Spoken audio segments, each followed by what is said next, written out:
Welcome to the Family First Retirement Podcast with George Politarhos. For more information, visit betrayawealth.com. Now, let's get to the show. George, as we get started this weekend, hope you're doing great, but I got a simple question for you. George Politarhos, what can you do for me? Hey, Mark. Happy weekend, everybody. Yeah, that's a great question. And that's really what it comes down to. Well, how I can help you get to the place you want to be. What we do when we work together at the Family First Retirement Plan, Mark, is we're going to go over those questions, that gray area of retirement. And I say gray because it's something you've never done before. You've never been there before. My job is to make it very black and white. Good, bad, and different. You need to know what we're doing, how you're going to get to where you want to be, and make sure you can afford to do what you want. Mm-hmm. We're going to talk about those nasty questions. We're going to go over taxes. Tax strategies are so important, Mark.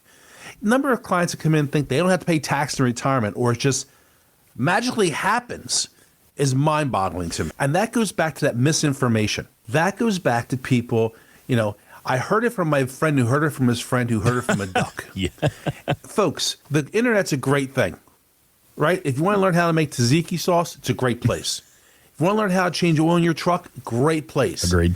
If you want to use it to plan for retirement, not a real good place for you. Mm-hmm. A lot of misinformation. So they've heard this and thought this is the way it was, and it's not. That's when you come into my office and speak with me at Betraya Wealth Group. We're going to go over this. Call me at 302-330-2166, and let's discuss this.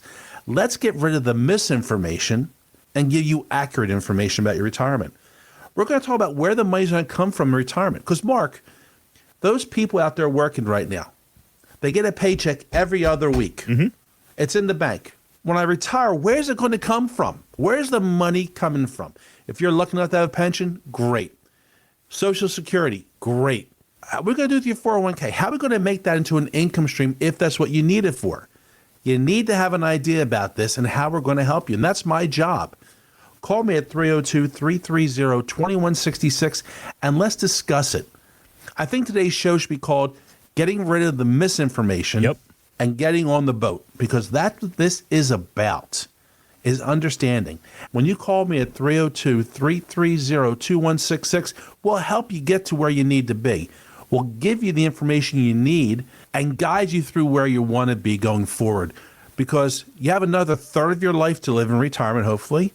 Let's make that third of your life, the next 90,000 hours, the best it possibly can be for you and your spouse and family. And let's talk about it. It's the Family First Retirement Plan. And this weekend, if you've saved $250,000, $350,000 or more for your financial future, for your retirement, congratulations. You have done a great job. Let's build upon the gains with George Politarhos. Let George sit down, take a deep dive into your portfolio. And George, let's break it down even further. The Family First Retirement Plan. I scheduled that appointment. Again, initially, no cost, no obligation, leave your wallet at home. But what can I expect from that first conversation with you and the team? You hear me doing a lot of talking today, Mark. They're hearing my voice a lot in their ear right now. But when you come in, it's your chance to talk to me. Mm-hmm. I need to know what you're like, because we're all not the same. We're different. Different wants, different needs, different desires. So you're going to do a lot of talking. You're going to tell me where you want to go, how you want to get there, what those retirement plans may look like. Maybe you want to travel the world, or maybe you want to stay home and play with the grandkids. We each have a different goal. So when you come in, there's never pressure. You're going to have a good cup of coffee while we're talking, which is, I think, the most important thing about the day, as my mother would tell me. We're going to find out we're going to go over your expenses. So this is what we're bring home now, George, and we're having disposable income. I need to replace that. Where's it going to come from? We're going to start that planning process. Because if we're in the right place, good, we'll keep the course. If we're not in the right place, maybe we have to make some adjustments to what we're doing. But we'll help you get through there. There's never pressure. And then on the second appointment you come in, Mark, we'll go over all the numbers. We'll see what it looks like, how it's going, and what adjustments, if any, we need to make. So call us at 302-330-2166, and let's schedule that call to come into the office here at 501 Silverside Road. And let's talk it out. What can it cost you but a good cup of coffee and have fun and knowledge? Because we just talked about too much misinformation. Yep. Let's get some accurate information lined up for you. Yeah, this weekend we want to help break the misconceptions in retirement planning with George Politarhos. PatreaWealth.com, P-A-T-R-I-A, PatreaWealth.com. And as always, that initial consultation, no cost, no obligation. And we were talking to some of the adults across the community, trying to get a better understanding of what adults to and through retirement, what do they need? And we found that a lot of adults, they're saying that I have no plans to retire. I never want to retire. And I want to focus that back on you to see, are you hearing that and why? Is it because, the economy is a little tough on our wallet right now, but the market's doing good? Or is it because people just love working and they never want to slow down? Why are people saying, I never want to retire? I think it goes back to hearing the noise on the internet and from their friends. And a lot of it, I think, has to do with people saying you need to have so much in a 401k, TSP, a 403B, save for retirement. And you hear it used to be $1 million. Now it's $2 million, $5 million, $10 million. And people are scared that they haven't saved enough. Yeah. So their mindset is, I have to continue working because I can't afford not to. I always say it's a unicorn because that number is different for each and every one of us. Maybe the people that need $5 million have bigger expenses. Maybe they have 2 houses. Maybe they have 2 mortgages.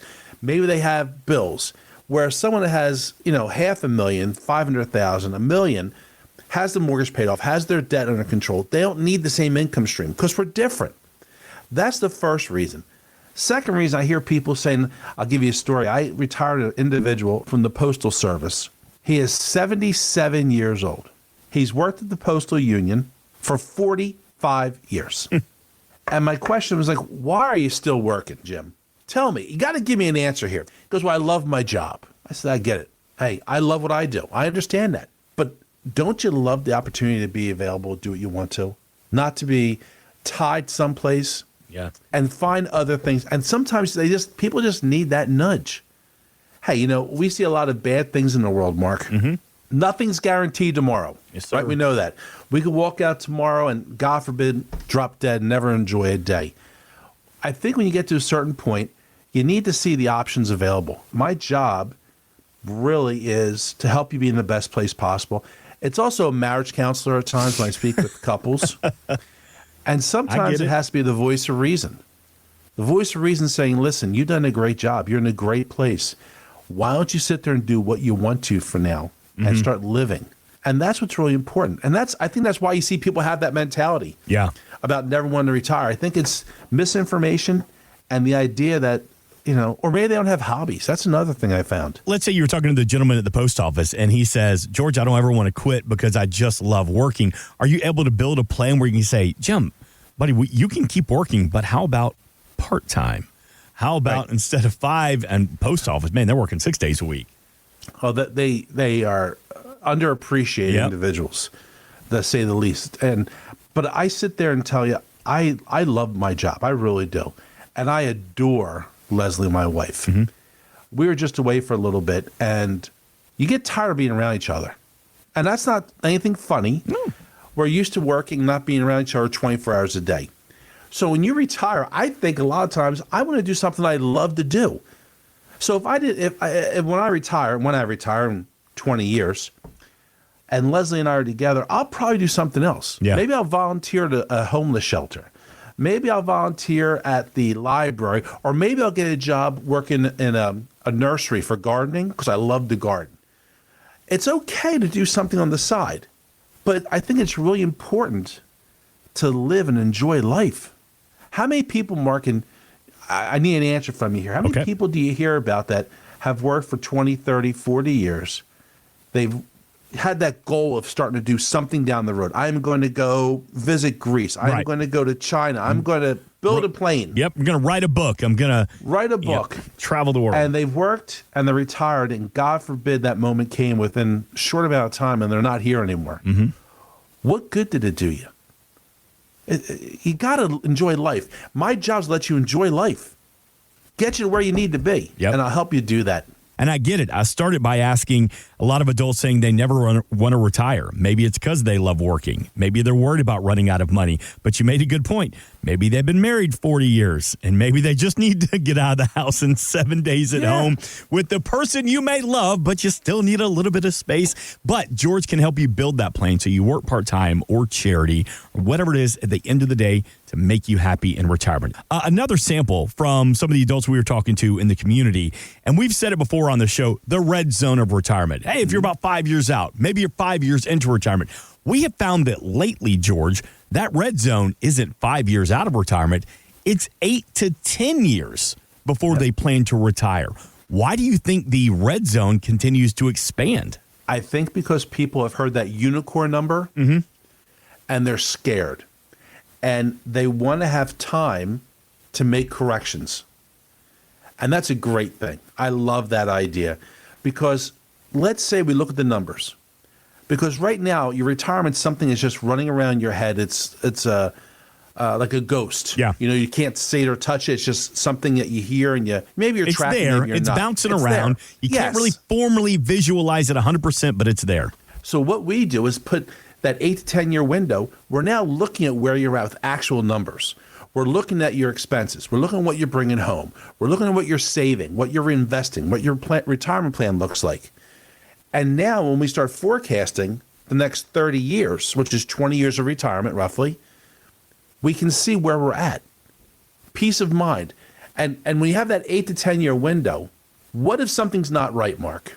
What if you haven't saved enough? What if we made some mistakes?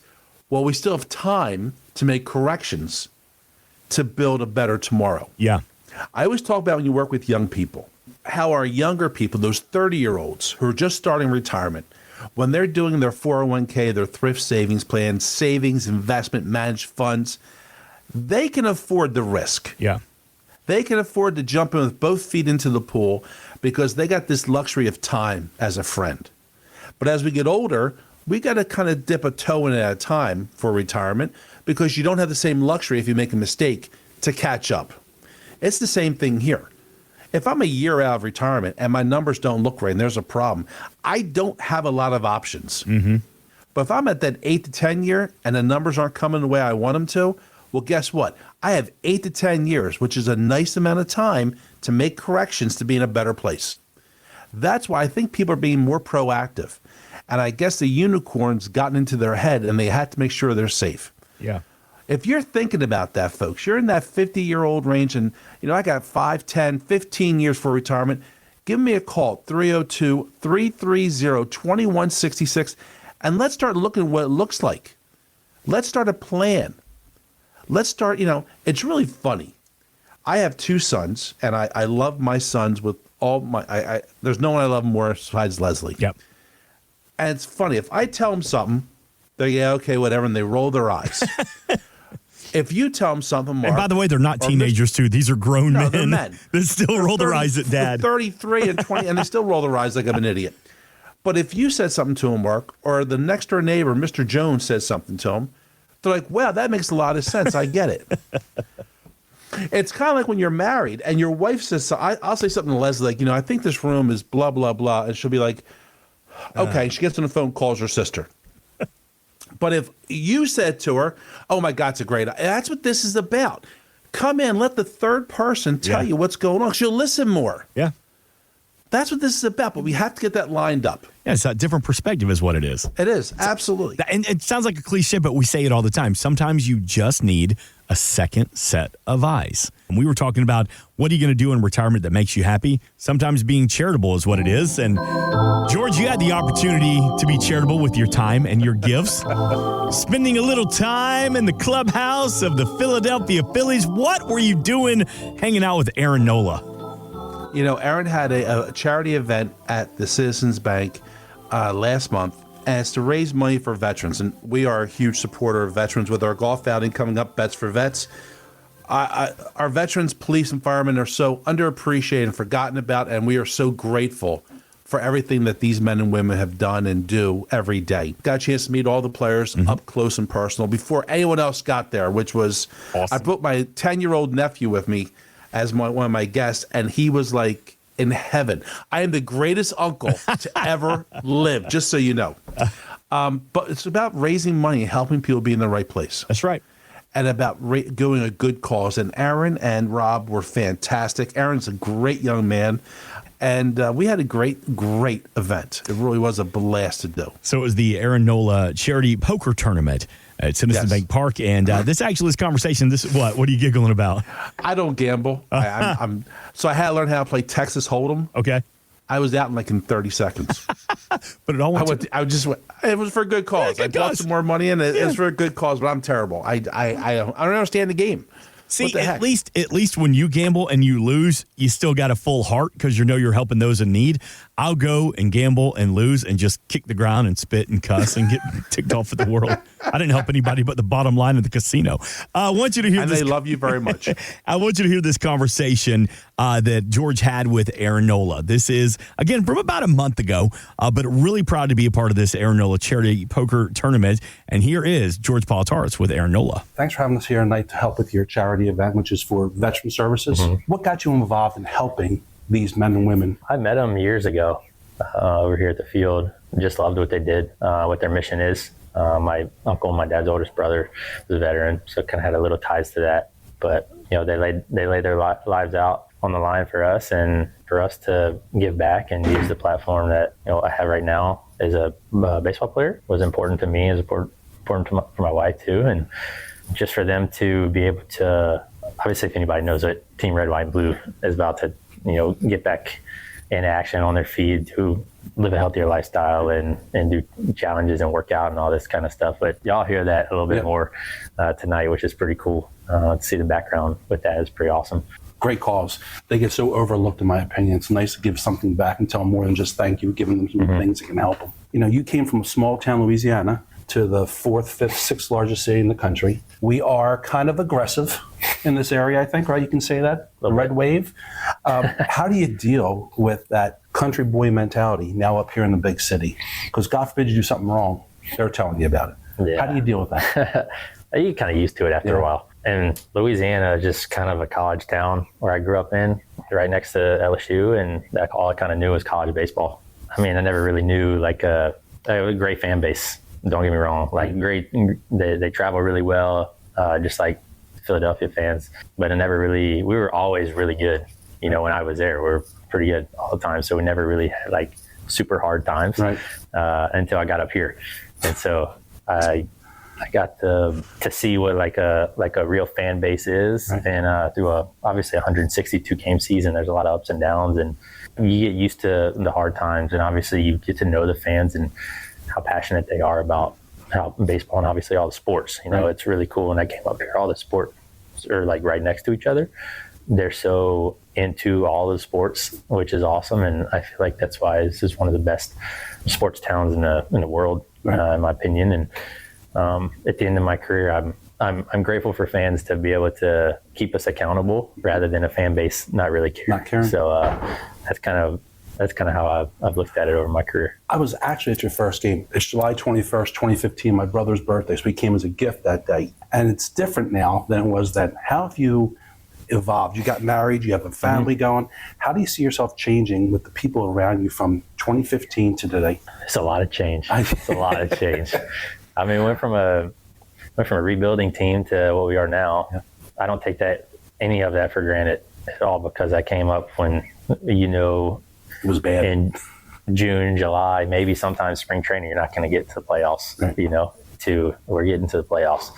And I think just being able to stay healthy for a little while, being fortunate to do that, and just pitching and just trying to win every time I go out, meeting new people and evolving as a baseball player and a person through this organization, which is pretty awesome for myself, and being able to be here as long as I have. It just shows me how good the organization and the Phillies are, how family oriented they are. Obviously, when I came up those first several years, new guys would come in all the time, and I would meet and get to know and form relationships with so many new guys. And then once we kind of jumped over that hump and made it to the playoffs, and as y'all know, there's the guys kind of stuck. Right. And so now we're we know most everybody the same because we're pretty much the same team the past like 4 years. So I feel like that's kind of the biggest change of that. But all the staff members and everybody at the front office and all the way from the top is amazing, and they make playing here pretty special. Perfect. I have one stupid question. What is your one thing you do, like your little happy place before games? Is it eating a banana and peanut butter sandwich, or is it calling home check on the family before the games when you're away? One special thing? Yeah. Well, I think the past couple of years, they come out to the bullpen and watch me, and I throw the ball to my daughter. Our Greatest daughter, gift in the world. Yeah, it's great, and she loves it too. Perfect. Yeah, she loves Thank you so much. Congratulations, and God bless. So thank you very much. Great job, George Politarhos and Aaron Nola. Thank you. Pains me to say this, but it was for a charity, so all respect to Aaron Nola. That's exactly right. You better be kind. He was truly, his wife is pregnant with another baby right now, their second baby. And he was such a nice young man who was a pleasure to speak with, and he did a great job organizing this with Red, White, and Blue organization for the veterans. It's great. And the reason I say it pains me is because I'm born and raised a Braves fan, and the Phillies have just thumped us over the past couple of years. So, but when it comes to raising money for the veterans, I'm all in, so good on you. We're American first and foremost. You are so right. Speaking of American First, great event coming up. Bets for Vets charity golf tournament. It is back. George Politarhos, yes. We want you to save the date. Monday, August the 24th, Rock Manor Golf Course. A day with the friends playing golf, raising money once again for our veterans. Food, drinks, prizes, golf, a beautiful day out on the links. Bets for Vets charity golf tournament. Monday, August the 24th. George, cannot wait for this great event. We already have reservations, so we're starting to fill up quickly, folks. Oh, good. Great event. We get lunch, we get dinner, we get drinks of your choice. We have a blast around the course. We have a putt for liquor afterwards, which is the funnest thing I've ever done. Yep. And local celebrities. We have some surprises coming up, and I think you'll find a blast. You're going to be here, right, Mark? You're coming. Darn right I am. The putting for prizes at the end of the night. You've been playing golf all day. Maybe you've had a couple of cocktails. You've had one of the best days ever. You're raising money for a great cause, and you think it's all said and done, and then everybody surrounds the putting greens. But there's also some golf prizes. There's some gift baskets. There's some putters. It is a really fun event. So, again, go ahead. We do have a big prize for the putting contest. Oh, yeah? This one, you may have to pack a bag for. Just saying. I love it. All right. We'll have the windmill set up also. That's my kind of golf right there. Insurance and annuities offered through George A. Politarhos, Delaware Insurance License Number 1373121. Annuity guarantees rely on the financial strength and claims paying ability of the issuing insurance company. Read your contract for restrictions, limitations, or penalties.